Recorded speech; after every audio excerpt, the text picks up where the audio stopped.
Hola a todos y bienvenidos otro día más a Citruscentia, el canal donde hablamos tanto de citricultura como hablamos también de ciencia. Entonces, hoy vamos a hablar de inductores de resistencia enfocados a nuestros cítricos. Para los que no conozcáis lo que es un inductor de resistencia son compuestos que nosotros lo aplicamos a nuestro cultivo para simularle que está siendo atacado por una enfermedad y que sea capaz de generar estrategias para defenderse contra él.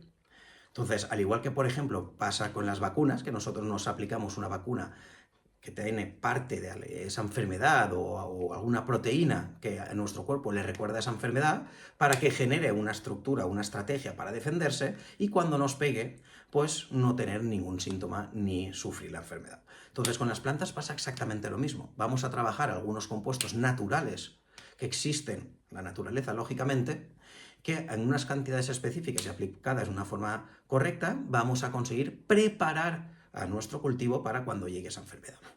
Porque cuando tenemos enfermedades en el cultivo de los cítricos, vamos a hablar sobre todo en la región de la península ibérica, aquí en España, donde tenemos primaveras lluviosas, cuando tenemos, por ejemplo, floraciones, como pueden ser botitis o pueden ser alternarias, o la parte final de verano, principios de otoño, donde tenemos los problemas de lluvias fuertes y donde tenemos el fruto y donde tenemos que cuidarlo. Entonces vamos a ver esos dos puntos que podemos hacer para preparar nuestro cultivo antes y que sea resistente a estos problemas. Entonces, lo que vamos a explicar no en todas las variedades es igual, no en todas las regiones es igual. Lo que quiero que se entienda es una parte teórica y que cada uno de vosotros haga sus pruebas en sus campos para poder resistir estos problemas y estas enfermedades.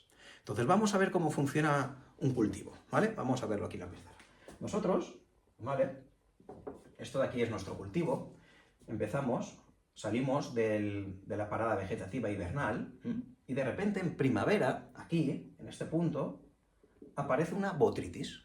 ¿Qué pasa? Al aparecer una botrytis, aquí la planta, el árbol, genera una resistencia, luego poquito a poquito llega a su potencial máximo y aquí sigue y desaparece, ¿no? Así es como funciona.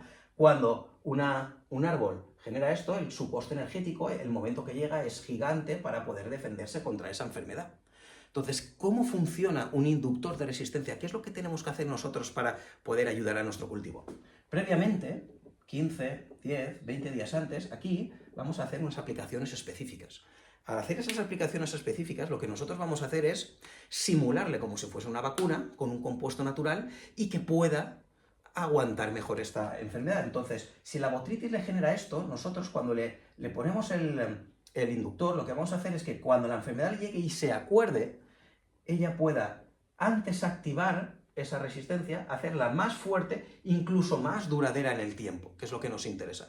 Y lógicamente, como ya se acuerda, como aquí le generamos ese pequeñito estrés para que ella pudiese sintetizar todos estos compuestos, aquí el golpe no es tan fuerte y puede seguir con su ciclo natural sin tener que requerir una gran cantidad de energía. Aquí tenemos un diferencial de energía muy grande. Entonces, con unas pequeñitas aplicaciones antes de que llegue la enfermedad, la planta es capaz de resistir más fuerte contra esta enfermedad. Hay tres cosas importantes, que es lo que hemos dicho, para que quede claro. Un inductor, cuando lo apliquemos, le vamos a generar un recuerdo a nuestro cultivo y la planta lo que va a hacer es activar ante su resistencia, hacerla más fuerte y mantenerla más sostenida durante esa enfermedad. Y así vamos a conseguir que aguante, ¿vale? Así es como funciona un inductor de resistencia y así es como trabaja en nuestro cultivo. Entonces, ahora ya sabemos cómo funcionan, vamos a ver cuáles tenemos y en qué momentos es interesante aplicarlos. Si queréis saber más, os voy a dejar aquí dos publicaciones muy interesantes.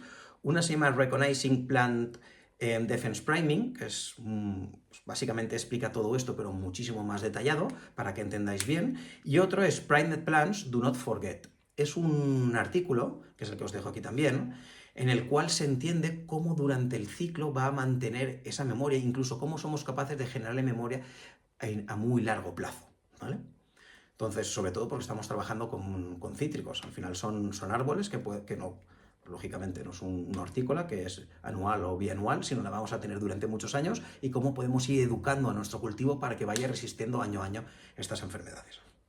Entonces, hemos visto cómo funciona, podemos hacerlo en primavera o podemos hacerlo sobre todo aquí, ¿vale? En este momento, aquí, de hecho, estamos grabando el vídeo a principios de otoño, que es cuando tenemos pues, problemas de lluvias y necesidad de cuidar nuestro fruto. Entonces, aquí vamos a hacer tratamientos mientras tengamos el fruto en nuestro árbol, pero vamos a hacer tratamientos también post cosecha, ¿vale? Entonces, en post cosecha, que vamos a dejar aquí estos artículos, lo que vamos a hacer es aplicar a compuestos que somos capaces de inducir esa resistencia dentro, ¿vale?, de nuestro fruto. Tenemos varios artículos, uno de ellos, que tenemos aquí, por ejemplo, va a trabajar un terpeno que es el citral, otro va a trabajar un octanal, y en otro que tenemos por ahí también vamos a poder trabajar aceites esenciales. ¿Qué hemos hecho, o qué es lo que han hecho los científicos para poder ver cómo trabajan este tipo de compuestos? Fácil, han cogido el fruto, lo han metido en una caja, han hecho estas aplicaciones y a los días han inoculado las enfermedades y han visto visualmente cómo se desarrollan esas enfermedades. Y han visto que tardan en desarrollarse o si se desarrollan poquito a poquito van infectando, pero no a una velocidad como un control que es muchísimo más fuerte. Entonces, cada legislación es un mundo. No estoy diciendo que todos vayamos a aplicar de forma post cosecha este tipo de productos porque tenemos que cumplir la legislación de cada uno de los países dependiendo de donde nos estéis viendo, pero son herramientas que ya existen en las propias plantas, que son totalmente naturales, que estos propios terpenos como es el citral la tienen muchísimos frutales, muchísimas plantas aromáticas que no van a dejar ningún residuo y que no van a interactuar en ningún compuesto que pueda dejar problemas en nuestra fruta, ¿vale?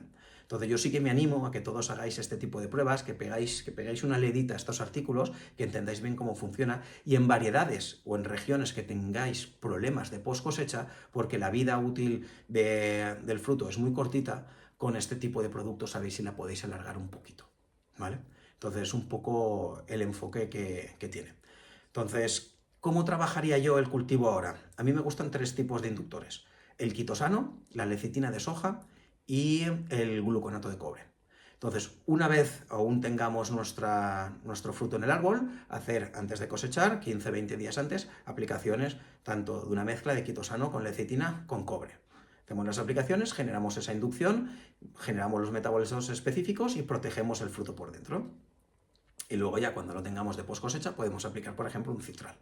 Los científicos lo que han visto es que esas aplicaciones de citral, al aplicarlo, nosotros podemos pensar que ataca directamente al hongo, pero se han hecho análisis, porque una cosa es la parte visual que vemos, pero cuando han hecho una RNSEQ para ver realmente los genes que estamos expresando dentro del fruto, o se ha hecho metabolómica para ver qué nuevos metabolitos podemos tener dentro del fruto, se han visto diferencias, se han visto que se generan metabolitos como compuestos aromáticos que interactúan con estos hongos o estas bacterias, o incluso se han visto muchísimas síntesis de enzimas de restricción que van cortando y van generando estructuras para defenderse dentro del cultivo, ¿vale?